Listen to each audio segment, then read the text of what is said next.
جو لوگ بیمار ہوتے ہیں وہ علاج کراتے ہیں، ایک جگہ سے اچھا علاج نہ ہو تو دوسری جگہ جاتے ہیں، اگر چوتھی جگہ جائے پانچویں جگہ جائیں. جیسے کہ ایک بندہ مجھے ملا 2 دن پہلے اور اس نے کہا کہ میرے بیٹے کا ایڈکشن کا مسئلہ ہے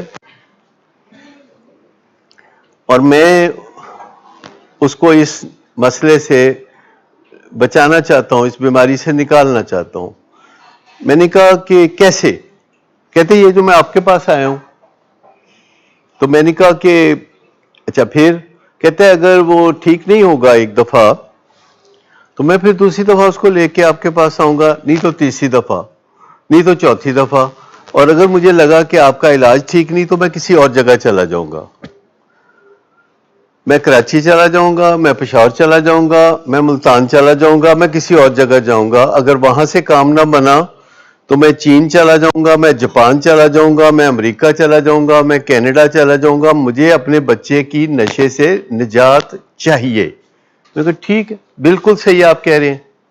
that should be the approach. اور ایک اور بندہ کوئی میرے پاس آتا ہے، کہتے جی 10 سال تو سوچنے پیسہ ایدا علاج کرائیے تے ہن بڑی مشکل نال پیسے جوڑے نے تے سوچے ایدا ایک علاج کرا دینے آ، ایدا پہلا تے آخری علاج ہوئے گا تے اے بیٹھا جے تواڈے سامنے تے ایدا پہلا تے آخری علاج ہوئے گا.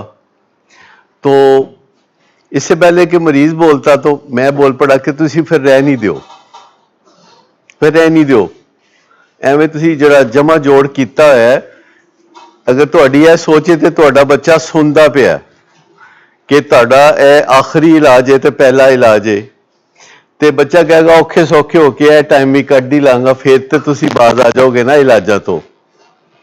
کیونکہ جتنے بھی یہ بچے بیٹھے ہوئے ہیں یہ علاجوں کے شوقین نہیں ہیں.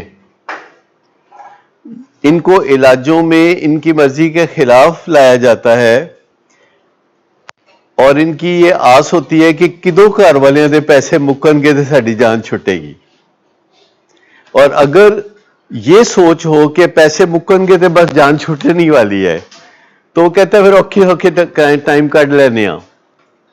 لیکن اگر اس کو پتا ہو کہ یہ یہاں آئیں گے پھر آئیں گے پھر آئیں گے پھر کسی اور جگہ جائیں گے، لاہور کراچی اسلام آباد جائیں گے، چین جاپان جائیں گے، امریکہ کینیڈا جائیں گے، تو کہتا ہے نا جان نہیں چھڑنی میری، میں نشے دی جان چھڑ دینا.